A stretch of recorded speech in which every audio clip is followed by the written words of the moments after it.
Hello, नमस्कार. श्री स्वामी समर्थ सर्वांना. मी प्रिया कुठार ब्लॉगमध्ये तुम्हा सर्वांचं मनापासून स्वागत करते. तुम्ही सगळे कसे आहात? अपेक्षा करते की मस्तच असाल. तर ही जी साडी पाहताय ना तुम्ही, माझ्या साडी कलेक्शनमधली सगळ्यात आवडती साडी आहे ही. आणि म्हणजे दिवाळीला मी घेतलेली होती साडी. म्हणजे प्रत्येक आपल्या पूजा वगैरे खूप साऱ्या असतात ना, तर त्या पूजेला ही साडी वापरता यावी म्हणून मी अशी स्वस्तिकची साडी ऑनलाईन मागवली होती मिशोवरून. जे कितकं मस्त एकदम असं एक कॉटनची साडी असते ना, तर सेम तशी आली. खूप छान याचं सूत आहे. खूप छान साडी आहे. मला तर फार आवडते. मी ना लास्ट इयर दिवाळी होती ना, म्हणजे 2 दिवाळी झाली. म्हणजे गेल्या दिवाळीला मी ही साडी मागवली होती. इतकी मस्त आहे ना, असं म्हणजे ह्याच्या स्वस्तिक वगैरे आहे. खास मी पूजेसाठी ती साडी मागवली होती. पूर्ण साडीवर स्वस्तिक आहे. दिवाळीमध्ये ना लक्ष्मीची पूजा असते ना, महालक्ष्मीची, तर त्यावेळेस मी पूजा करण्यासाठी खास म्हणजे कुठली पूजा असते ना, मार्गशीर्ष महिन्यातली म्हणा किंवा महादेवाची खास करून पांढरं आहे, तर लक्ष्मीची पण म्हणजे दिवाळीची लक्ष्मी महालक्ष्मी पूजन करतो ना, तर त्यावेळेस पांढरी साडी घालून पूजा करायला म्हणतात. म्हणजे थोडंफार कलर असावा त्याचा, पूर्ण सफेद म्हणजे पूर्ण पांढरी साडी नसू नये. तर त्यावेळेस मी मागवली, ते ह्याच्यामध्ये पिवळा एक कलर होता, पण मला तो नाही आवडला. कारण की हा म्हणजे आधी मध्ये आपली कधी पण महादेवांची पूजा असते, सोमवार वगैरे असतो, कधी काय किंवा मग महाशिवरात्री असते म्हणा, आणि सतत मला मुदगुलेश्वरला जाण्यात येतं ना, तर त्यामुळं मी ही साडी मागवली. इतकी मस्त साडी होती ना, ही खूप छान होती आणि मला खूप आवडली होती ही साडी. तर मी पाहता क्षणी ही साडी मी मागवली. तर कशी दिसते तुम्ही मला नक्की सांगा. पूर्ण साडीवर स्वस्तिक आहे आणि लाल हेच असं थोडस हे आहे म्हणजे कडनी. तर आज होता प्रदोष, तर आज जायचं होतं मुदगुलेश्वरला. तर ह्यांनी म्हटलेत की सकाळीच म्हणजे 11 वाजताच मंदिर बंद ठेवायलेत म्हणून, चोऱ्या व्हायलेत असं काहीतरी मला ह्यांनी सांगितले होते. खरं आहे की खोटं माहित नाही, पण आता वाजलेत 8, 8:15 रात्रीचे. आणि मग अजून मला जेवण करायचं, जेवण नाही केलं, म्हणून मी यांना म्हटलं की आधी महादेवांच्या मुदगलेश्वरला जाऊन दर्शन करून येऊयात, मग जेवण करूयात म्हटलं. स्वयंपाक वगैरे सगळं झालंय. खुशी जेवण करते बाहेर, तुम्हाला आवाज आला असणार आहे, भाजी वगैरे काहीतरी मागते. तर मुदगलेश्वरला पण जाणार आहे आता. तर तिथं गेल्यानंतर पण मग तिथलं मंदिर छान असं मधून दाखवते. दरवेळेस मी तुम्हाला सकाळचंच मी दाखवत होते दर्शन तिथं, सकाळी उजेडातलंच.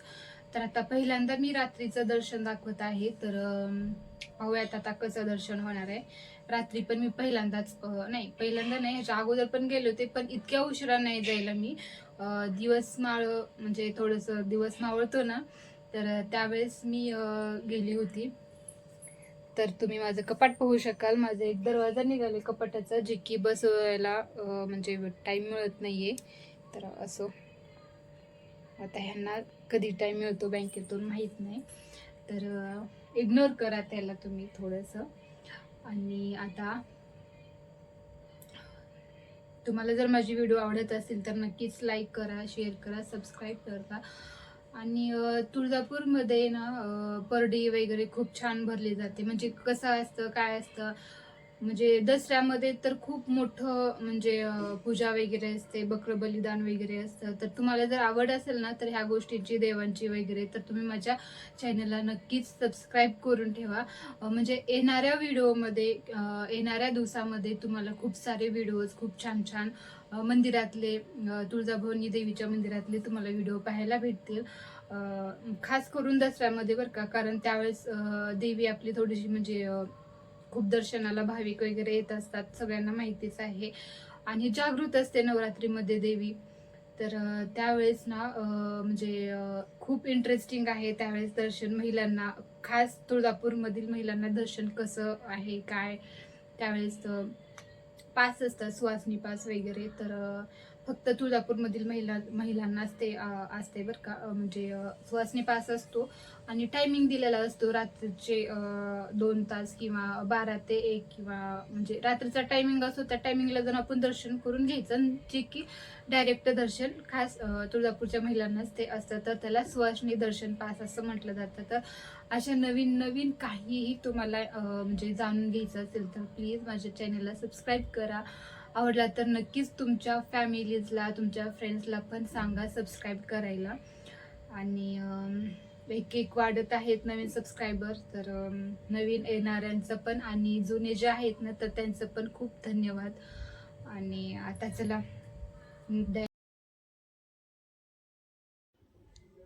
तर मी इथं ना आरतीचं ताट घेऊन निघाले होते. ह्यानी म्हटले की आरतीचं ताट नको घेऊ, एक दिवा घे तिथं लावायला. आणि चल म्हटले, मग मी फक्त एक दिवा घेतला तिथं लावायला.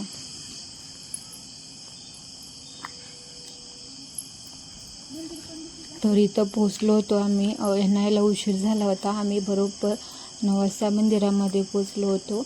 आणि इथं गेल्यानंतर मंदिर बंद होतं तिथं. तर मग मी बाहेरूनच दर्शन घेतलो आम्ही. म्हणजे सकाळीच बंद करण्यात येत आहे लवकर मंदिर. आणि इथं म्हणजे दत्त पादुका आहे, तिथं मी पाणी वगैरे ओतलं आणि पायरीवर बसून दिवा लावला आणि नमस्कार करून मग आम्ही निघालो. तर हे जे स्थान आहे ना, श्री मुदगलेश्वर बाबा मंदिर, तर ना हे तुळजापूरमधलं माझं सगळ्यात आवडतं ठिकाण आहे हे. आणि दुसरं म्हणजे श्री तुळजाभवानी मंदिर. हे दोन्ही इतके मला आवडतात ना, मग इथं कधीही जाऊन बसायला तयार आहे, कारण इतकं मन शांत होतं ना. आणि आम्ही गेल्यानंतर तर एक पाखरू म्हणजे कुणीच तिथं नव्हतं. इतकं छान, इतकं भारी वाटत होतं ना. बस एवढंच की मंदिराचे दरवाजे उघडायला पाहिजे होते. तर असं चोऱ्या वगैरे होत आहेत म्हणून ते कदाचित बंद ठेवले असतील. तर मग आम्ही दर्शन करून बाहेरूनच निघालो होतो. तर बाहेरचं म्हटलं शूट घ्यावं, किती असं हिरवळ दिसतं, एकदम भारी, खूप छान वाटत होतं. आणि ना म्हणजे तुम्ही पाहू शकाल हिरवेगार झाडे होते. खरं तर ना इथं म्हणजे पावसाळ्यामध्ये बघण्यासारखं असते बरं का. इतकं मोठं इथं पाणी वाहतं, ह्या नदी आहे इथं, एक नदी वाटतं. इतकं छान त्यावेळेस तर पाण्याचा एकदम नसे का एकदम पाण्याचा आवाज, खळखळाट, परत हिरवीगार झाडे नवीन आलेली, इतकं भारी त्यावेळेस वाटते ना, म्हणजे श्रावण महिन्यामध्ये वगैरे. तर त्यावेळेस पण नक्कीच मी दाखवेन. तर हे पाहे दत्त चरण पादुका आहेत. तर इथं पाया वगैरे पडलो आम्ही आणि मग आता थोडा वेळ बसून निघणार होतो. आणि इथं मारुतीचं मंदिर आहे, महादेवाची पिंड पण आहे आणि नागदेवता पण आहे तिथं. तर सगळ्यात जास्ती तर मला हे झाडच आवडतं, कारण झाडांची मी किती हावरी आहे तुम्हाला पण माहितीच आहे. असं मंदिर तर किती छान दिसत होतं. तो दिवा दिसतोय ना, तर तो दिवा लावला होता मी एक तिथं बसून आणि नमस्कार करून निघाले होते.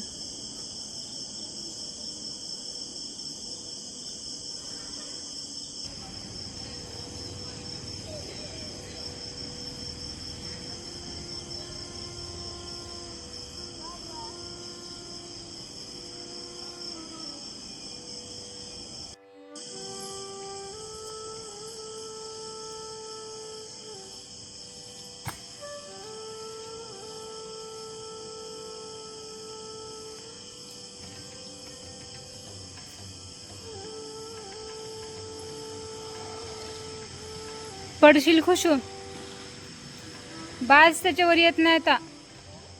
बास बास बास, चल चल.